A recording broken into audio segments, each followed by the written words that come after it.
महायुति गठबंधन की सरकार बनी तो मुख्यमंत्री कौन होगा? इस पर विनोद तावड़े की प्रतिक्रिया आई है। उन्होंने कहा कि महाराष्ट्र के हित को ध्यान में रखते हुए मुख्यमंत्री बनाना होगा। महाराष्ट्र में चुनावी माहौल अपने शबाब पर है। महाविकास अघाड़ी और महायुति के बीच आरोप प्रत्यारोप का दौर जारी है।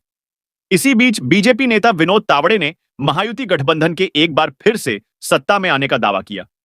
इसके साथ ही उन्होंने मुख्यमंत्री पद को लेकर टिप्पणी की।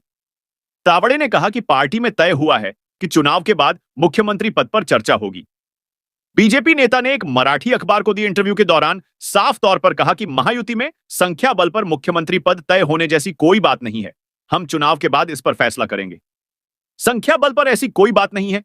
बिहार में हमारे विधायक ज्यादा हैं, लेकिन हमने नीतीश कुमार को मुख्यमंत्री बनाया है। उन्होंने कहा कि हमें महाराष्ट्र के हित को ध्यान में रखते हुए मुख्यमंत्री बनाना होगा। उन्होंने कहा कि सरप्राइज नाम हो सकता है वहीं। एक अन्य सवाल पर तावड़े ने कहा कि मनसे के साथ कुछ सीटों पर सहमति बनी थी, लेकिन बाद में शिवसेना ने माहिम सीट पर अपना उम्मीदवार उतारने का फैसला किया। अब बीजेपी राज्य में 95 से 110 सीटें जीतेंगी।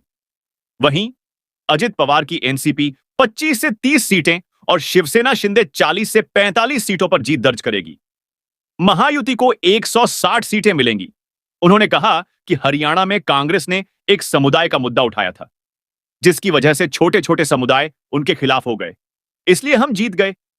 हरियाणा में हमारी सरकार आई, वैसे ही महाराष्ट्र में भी हमारी सरकार आएगी। इससे पहले मुख्यमंत्री चेहरे को लेकर केंद्रीय मंत्री नितिन गडकरी की भी प्रतिक्रिया आई थी।